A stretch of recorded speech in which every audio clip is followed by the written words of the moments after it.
All right, Genesis 6. Let's go back there. Let's just dive into the text, I guess. I got no funny stories this morning to start with. Did anybody get eaten or attacked by the swarm of termites last night? They were all over. Yes, they were pretty much all over. It was a nasty, nasty mess. And thank you, Lord, for your creation, but we definitely do not like the termites. I don't know why you've given them to us. All right, Genesis 6.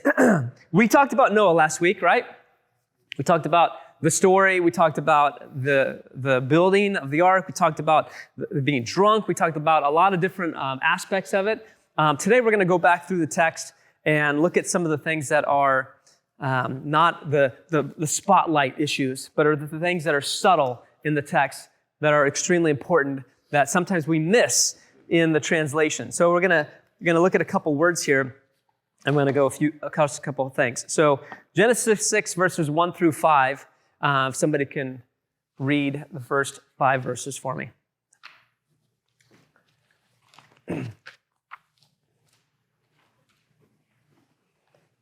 Where's Alex when you need him? In the world. Come on, Deb.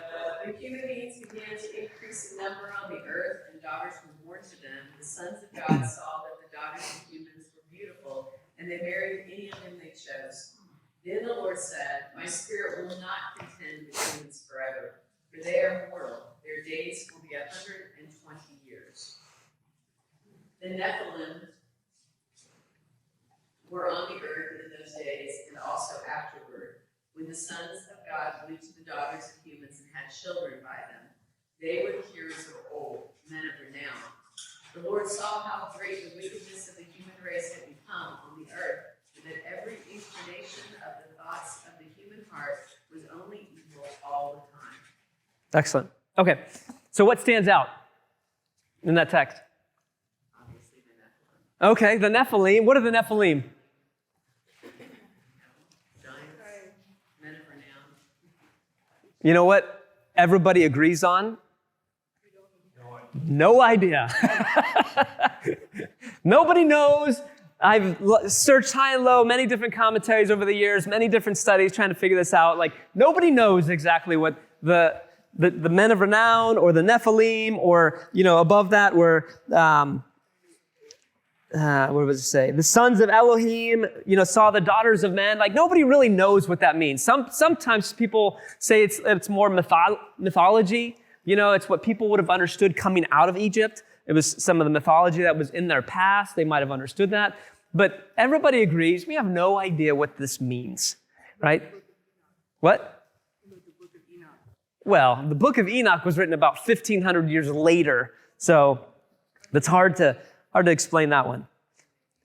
But read once again. So we're not going to get hung up and stuck on the giants, because we could talk about archaeology and we can see that there were giants.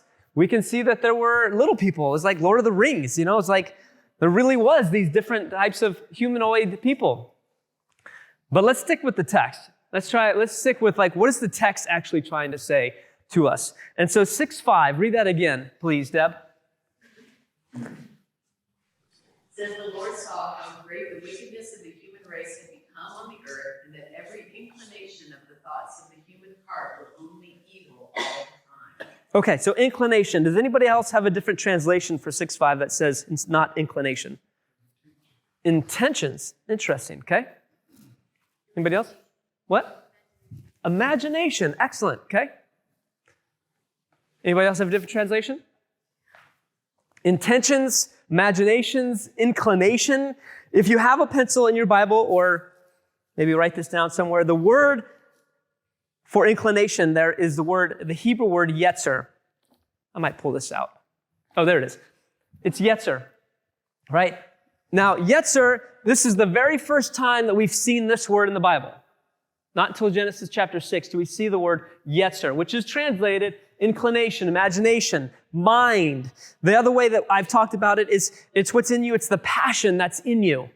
You're all born with a passion or this inclination to want to do something, right? You've felt that before. Maybe intuition or maybe not intuition's a little bit different, but just this intention, like, I want that, or I want this. We have that desire within us. Is that desire, that passion, that inclination good or bad? It's neutral, right? It's not necessarily one or the other. It is neutral. But what's inside of you is what leads your thoughts, your words, and your actions. All of that comes from whatever that inclination inside you, you act that out in your thoughts, your words, your actions, some way, somehow. So we're going to come back to Yetzer in just a little bit. But I wanted you to highlight that word because it's the first time that we see that in the Bible. Genesis 6:6. Keep going. Abby. Just 6:6, please. And the Lord was sorry that he had made man on the earth, and it grieved him to his heart. Why would God be sorry?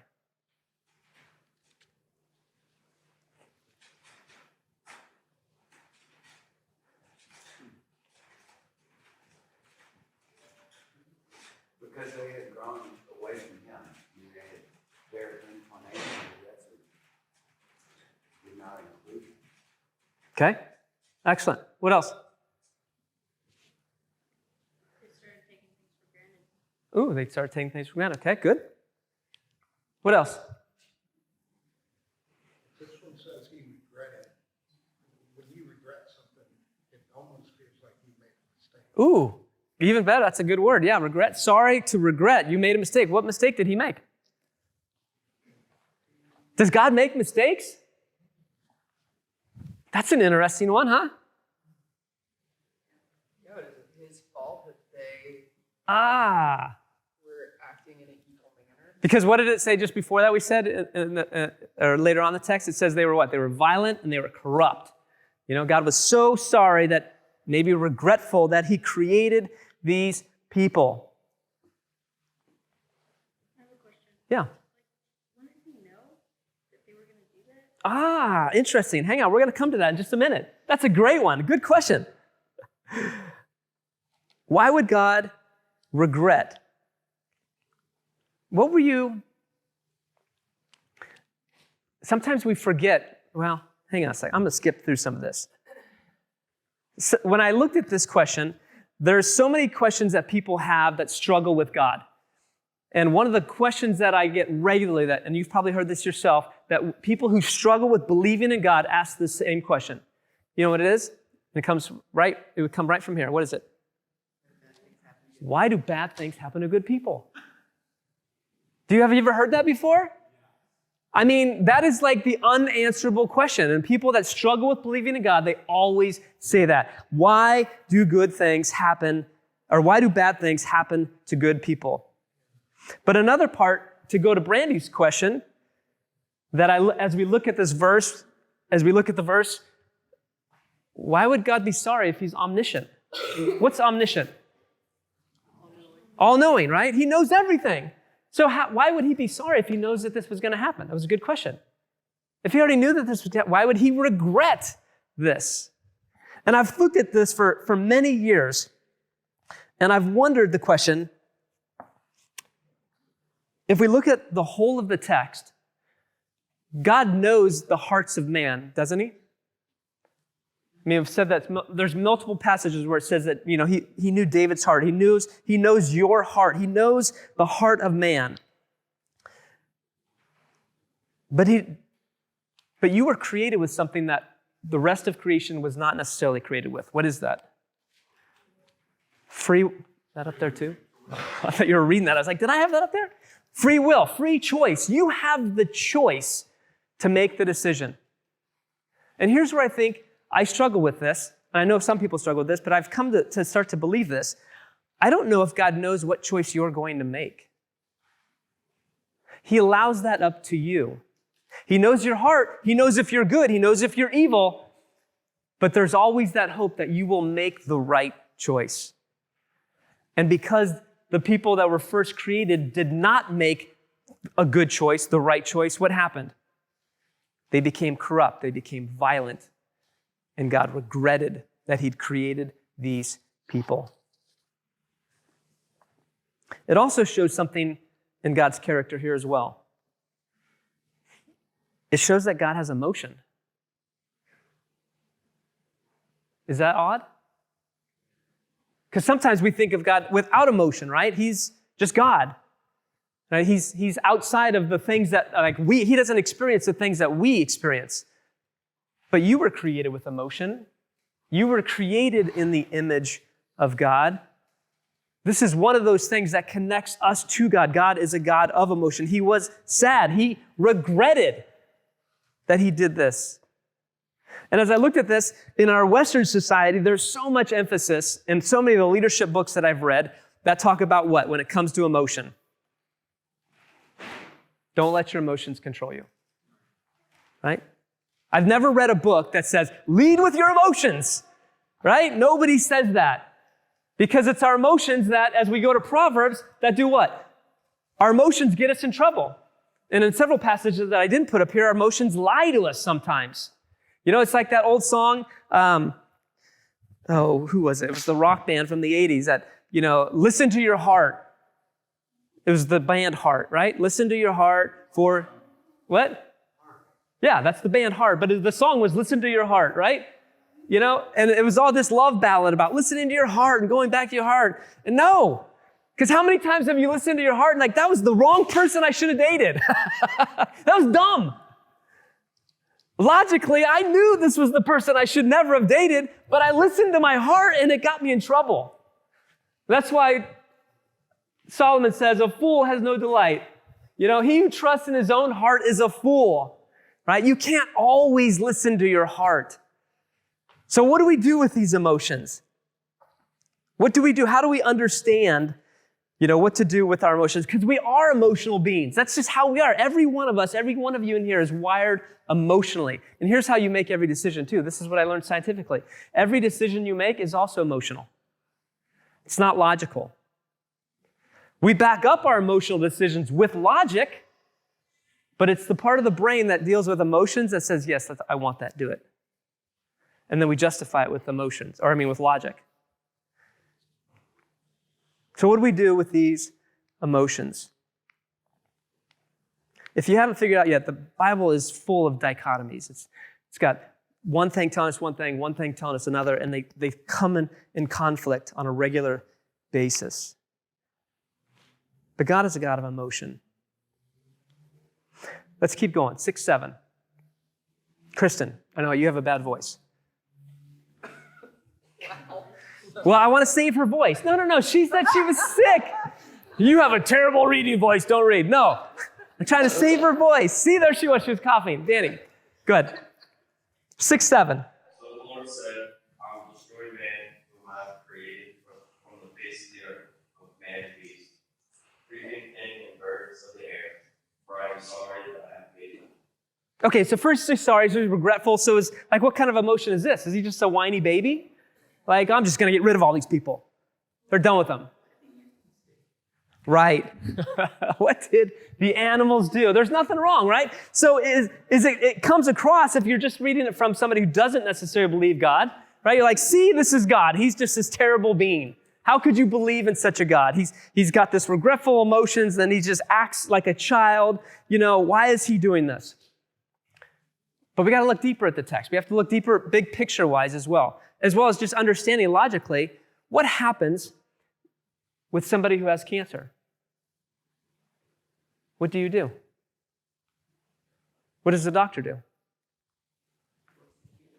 How, Will? No, the doctor. What does the doctor do? But what's the type of medicine? For what? What are you talking about? Why do you take chemo? To kill the cells. If you have cancer, you have to destroy the cancer, because if you don't destroy the cancer, what happens? It spreads and what? Destroys everything else. Right? What is God concerned about throughout the Bible? Is he not concerned about holiness? Is he not concerned about clean? Is he not concerned about goodness? What have we read about these people all the way to this point? They are evil. They are corrupt. They are bad. And if I do not cut this cancer out, what will happen to all of my creation? It will be gone. It will be destroyed. So God's perspective, this is why I have to do this, isn't because he's a child, isn't because he's like this whiny baby and he just doesn't care about anything. Because he cares about his creation, he has to make a choice to cut out the cancer. Here's my problem with that. Tell me. Is that, so everybody except these three people were evil and bad. I don't buy that. Why not? It's that way today. Not everybody is evil and bad. I sometimes think that way, but it's totally not true. And Absolutely. Times haven't really changed from then to now. So it's like everybody out. That is tough, right? Because how do we make a modern correlation if we can't have the perspective of what it was actually like back then? Right? Because we don't know. We don't actually know. And as Allie will tell you in the back, there's hundreds of stories of the flood all over the world, right? Did it wipe everybody out? Allie? Maybe not, you know? There's many stories of people that survived the flood all over the world. South America, North America, Africa. There's all kinds of flood stories and all kinds of survivors. So maybe he didn't wipe everybody out. But the point of this text is what? It's not a science book. What is it? Well, who said it? Somebody said it. Go ahead. It's a what? It's a story. It's a story, right? So you're going scientific, and it's hard to not go there. But the point is what is this about? It's a story about humans and God's interaction with them, right? I guess we think about two other examples in the scripture where God's about to wipe out a population of people. For example, on Mount Sinai, when after the people made the calf, the golden calf and all that, and he said, that's it, I've had it. I'm starting all over with you, Moses. And he said, no, please don't do this. And he begs for the people, and God gives them mercy. And so he cuts the number down to the number that's going to be killed. And then there's the other example of how he's going to take out two towns with Sodom and Gomorrah. Right. And then Abraham comes along and says, no, and he bargains for the people. I just think it's interesting that there's like a couple other examples similar. Like God can have his mind changed? That God can have his mind changed. But in this scenario, no one steps in that we know of. And that was my point last week. Chooses right. to actually be that Moses. Right. But even with your two examples, did he just okay, you're right, I won't do anything? No, they had to. You still had to cut the cancer out. You still had to get rid of the evil, the bad thing. It still had to go away. Right? Why? Because God is concerned with holiness. He's concerned with being clean, with being good. He can't put up with something that is absolutely corrupt and evil. He despises it. Maybe he's using the extreme to bring out the compassion in some of his people. Sure. I mean, the Bible's full of hyperbole too, right? You use this thing so that you will swing the other way and come back to, let's be righteous, let's be compassionate, let's be empathetic. Let's not be this way. All right, let's skip forward then to even further. 8:21. Nate, you got that? Mm-hmm.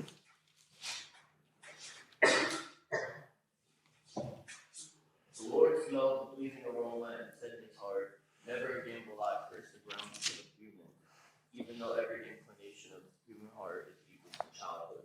Never again will I destroy all living creatures that I have done. Although the inclination of man's heart is evil from his youth, which is interesting. Man's inclination. The inclination is the what word? Yetzer. The Yetzer leans towards in evil, it says, in your youth. Now, as we said, many sermons before, there's two types of the Yetzer. There's the good Yetzer, the Yetzer Hatov, and then there's the evil Yetzer, the Yetzer Hara. And both of these are like, almost like you've seen like the angel and the demon on your shoulders before. One's telling you, you should do this, go ahead, you should do this. And the other one's saying, don't, stay away. It's terrible, it'll lead you to destruction. And the other one's saying, no, it's okay, it tastes good, you should just try it. The other one's like, no, don't even come near it. Which one do you choose? Which one do you follow? Have you ever had this struggle before? Inside, you're battling between, maybe I should touch that. No, don't touch that. Don't do this. Right? We've all had this struggle. That's the inclination inside you. That's the Yetzer. That's the Yetzer Hara, trying to tell you these things. And the Torah says, God says, from his youth, it is evil. But we have to make sure we look at this in context, because is it saying that you are born evil? Because aren't you born in the image of God? If you're born in the image of God, what does God say about humans when he created them? They were what? Good? No, what did he say? Very good. So if you're born very good, how can you be born evil? Because doctrine, Christian doctrine, says you're born evil. You're born an evil sinner. So which one is it? Are you born evil or are you born good? Very good. Or is there a third option? Or, what's that? Yes, there is. Each of us are born with the Yetzer. Each of you are born with an evil inclination and a good inclination, which tells us then that morality, making the choice between right and wrong, is learned, isn't it? Do you have to teach your children to say thank you? To say please? Because if you don't teach them that, what do? Well, let's back up. What do babies do when they're hungry? They cry, right? If I cry loud enough, I will get fed, I will get changed, I will get comforted. At what point does that change? At what point does the child stop screaming and crying for what they want? Really? Really? There's Nora. At what point does that stop, Nora? When their parents teach them that. That's right. When your parents teach you, hey, we don't cry like that. If you want something to eat, what do? Right? If you want something to eat, you what? You have to teach your children what? Either get it yourself or what? Ask. Very good, right? You teach your children to ask. Hey, may I have something to eat? Absolutely, let me get you something. You have to teach your kids that you don't just cry and whine and do these things. And what happens when the parents don't do this? Cry and whine. Do we have those today, Lindley? Right. We have an issue here. Morality is something that is taught, it's learned. We have to teach our children things. Think about this. What is the greatest commandment? Jesus narrows all the commandments, 613 commandments, into two. And he says, this is the greatest commandment. Which one is it? Everybody should know this. What is it? What's the greatest commandment? Nope. Close. Anybody? What does Yeshua say?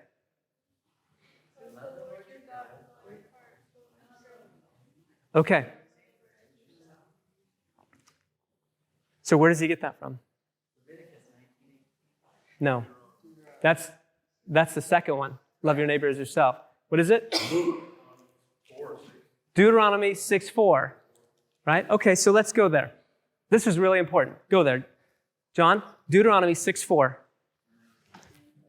Genesis, Exodus, Leviticus, Numbers, Deuteronomy.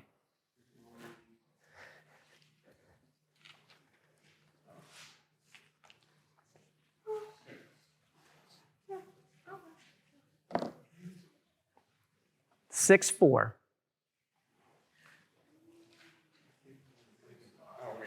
Hang on. Hear, O Israel, the Lord our God is one Lord. And keep going. 6:5. The Lord is. And thou shalt love the Lord thy God with all thine heart, and with all thy soul, and with all thy might. Great. Love the Lord your God with all of your heart, with all of your soul, with all of your might. What does that look like?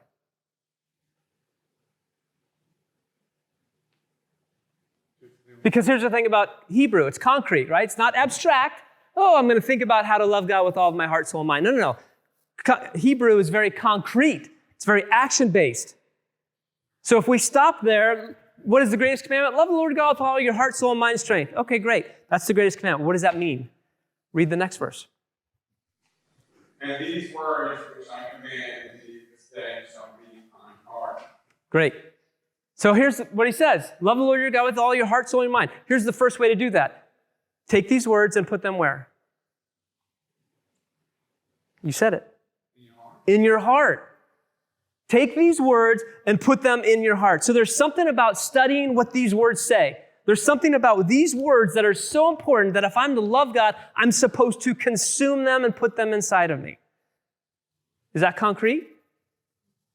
That's study, isn't it? You are commanded. The very first commandment is to learn and know these words. They should be inside of you. That is the first and greatest of all the commandments. But it doesn't stop there. That's just part of the first commandment. The very next verse says what? Thou shalt teach them to thy children. Oh, man. Thou sittest in the house. So if you want to follow the first commandment, if you want to love God with all of your heart, soul, and mind and strength, there's two things. One, put these words inside of you. And two, then what? Teach them to your children. How are we doing in society today? Not good. How many of us in society know these words, have consumed and ate these words, and can say these words? Most of society fails. And then, do we think that the second part is okay? If we don't know these ourselves, how do we ever think that our children are ever going to be better? How do we think that society is ever going to get better? If we don't teach these words, I love God. I go to church every week. Great. Is that what matters, though? Is that the first commandment? Is that any of the commandments?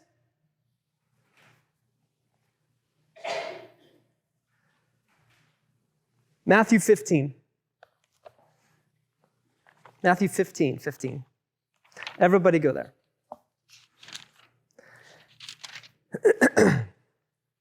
15 through 19. Josh, chapter 15 through 19. 4 verses. Peter said, explain the parable to us.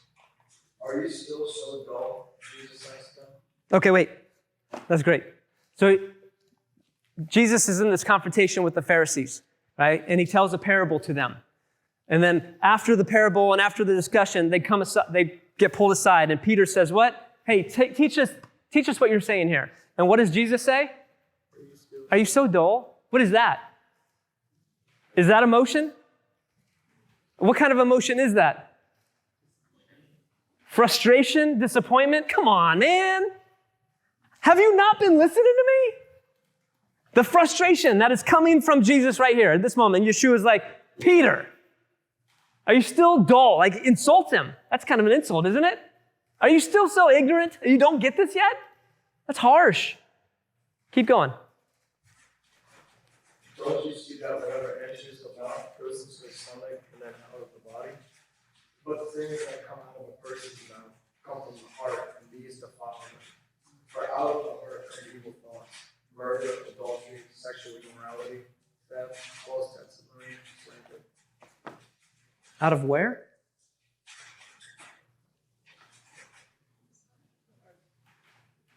Out of the heart. The inclination that is in you controls your words, your thoughts, your actions. The first commandment says, put these words where? On your heart. Jesus says what? Yeshua says what? What comes out of a man His words, his actions, and everything comes from where? His heart. If these words aren't on your heart, guess what is? Whatever the culture dictates, whatever TikTok gave you today is what is on your heart. Whatever your Instagram said today is on your heart. Whatever Facebook disturbed you and wrestled you up with is on your heart. That's what you're thinking about. That's what's coming out of you. Apple News. What was Yeshua's main complaint against the Pharisees? Anybody know? He has these debates with the Pharisees a lot, but what's his main complaint? Let me read this. 23:23. Woe to you, scribes and Pharisees, hypocrites. What's a hypocrite? Who doesn't do what they say they're going to do? Or they do what they say they don't do? Do as I say, not as I do. That's a good way to put it. A hypocrite says, look at you, you dirty scum, you did this, or you're interpreting it wrong, and you don't know what you're talking about. You're a bully. Hey, let's everybody come over here. Come with me, we're going to yell at him because he's a bully. A hypocrite is somebody who loves to point the finger at everything that you're doing wrong, but they themselves do the same exact thing. Hypocrites, woe to you, scribes and Pharisees, hypocrites, because you tithe the mint and the anise and the cumin and neglected the weightier matters of the Torah, the right ruling and the compassion and the belief. These need to have been done without neglecting the others. The Pharisees were great at details. Got to make sure I tithe this amount. Got to make sure that we put the carpet has to be the right color. We have to make sure that the chairs all match together and everything. All these details have to be exactly correct. And if you don't do it right, you're a sinner. But Jesus says you're missing the whole point. You're missing the weightier matters of the heart.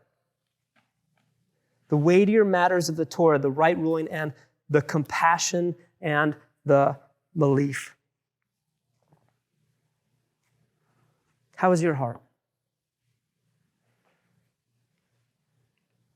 Is it hard yet? Is it calloused? Do we look around and see all of the negative things happening around us and just want to point the finger, and that's bad, they're bad. Politics and business and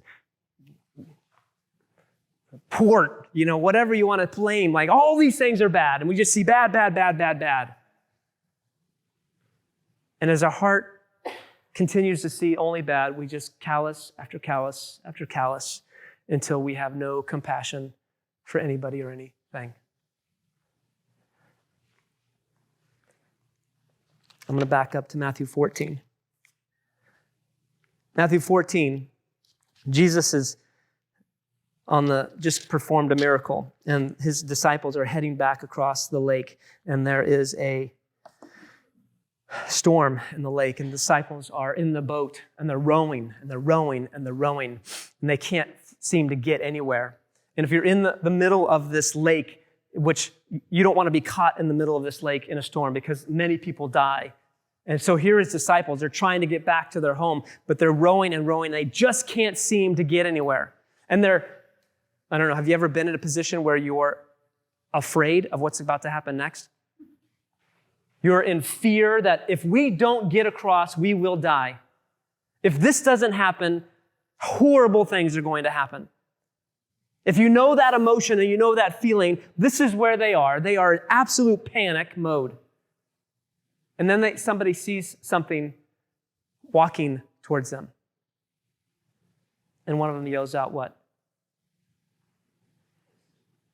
I mean, if it couldn't get any worse than this storm, now they see a ghost walking towards them. Now what are you thinking?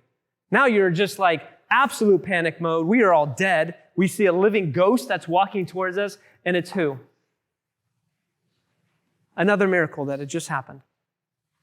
Somehow, this Yeshua walks across the water and out to where they are in the waves.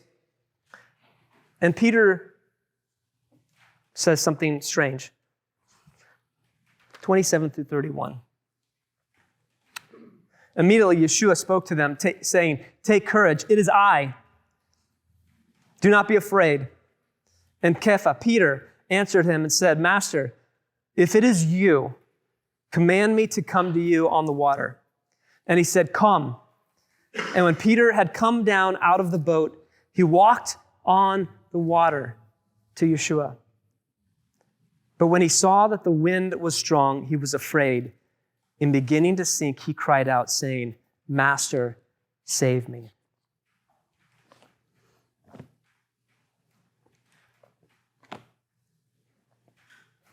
And immediately Yeshua stretched out his hand and took hold of him and said to you, "O you of little faith, why did you doubt?"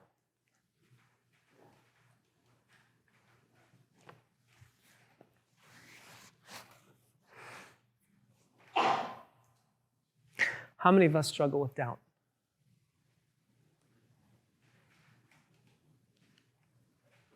How many of us doubt God? How many of us doubt the Messiah? How many of us doubt, I'll take care of this. You don't need to bother yourself. I'll do it.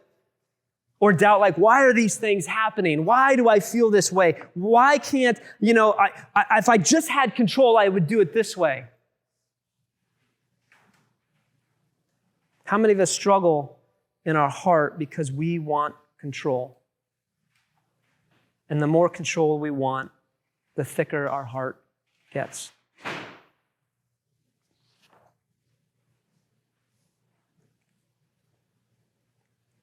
How many of us struggle with Peter and saying, "If it is you, call me out, because I will go." But then when we're out there, how many of us then lose and have that doubt as well? Okay, I've taken the first step. I'm out here, but I don't think I can do it now. I don't think I can follow. I don't think I can trust you fully. I don't think I can surrender fully. I still have all of this stuff back here. What about this? Do I have to give everything up? How many of us struggle in our heart because we just don't want to fully commit?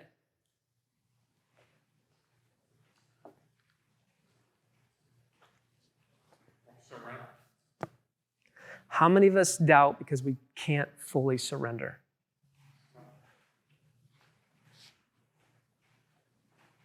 Last one.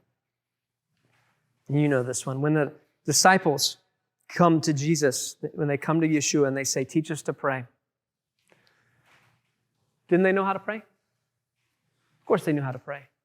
They'd been taught since they were a child because they followed the first commandment, teach your children. So at the age of 5, when they could start reciting prayers, they started saying prayers, hundreds of prayers. They knew what prayers to say at the beginning of the day, the middle of the day, the end of the day. They know what prayers to pray when they go to the synagogue. They know what prayers to pray when there's a funeral, when there's a wedding, when there's all these things, when you have food. There's hundreds of prayers.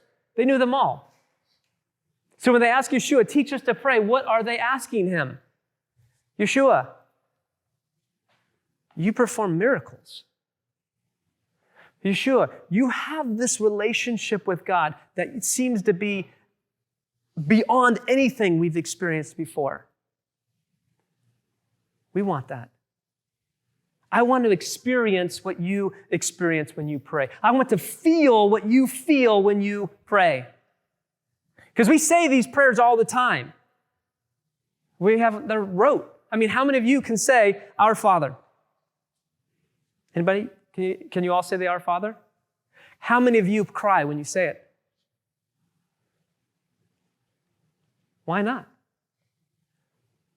Because it's rote. It's just words. Not every word, but most of the prayers that all the disciples knew began with the same word, Baruch. Baruch atah Adonai Eloheinu melech haolam. Blessed are you, Lord our God, King of the universe. So many prayers are started with this. You say it over and over and over. So they come to Yeshua and they say, "Teach us to pray."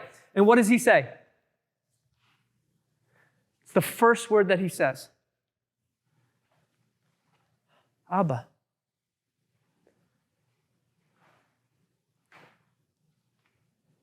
Abba is a word that a child uses when they fall down and they cry because they scraped their knee.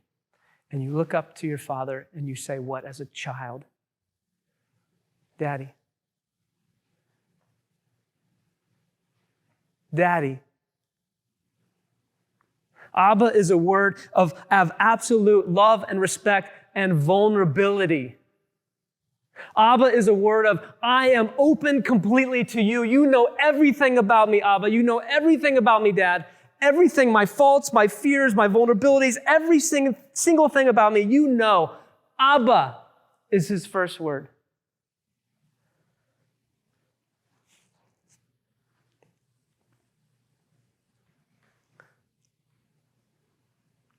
Do we speak to God like that? Do we come to God who knows our heart completely? And are we willing to be vulnerable and say, Abba, forgive me. Forgive me for my doubt. Forgive me for my laziness. Forgive me for not pursuing you. Forgive me for not being clean. Forgive me for just being apathetic.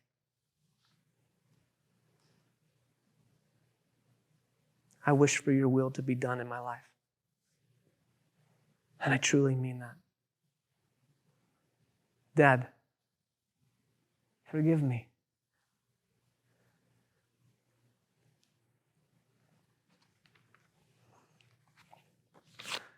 One of my favorite authors that I have several quotes from. Pass those around.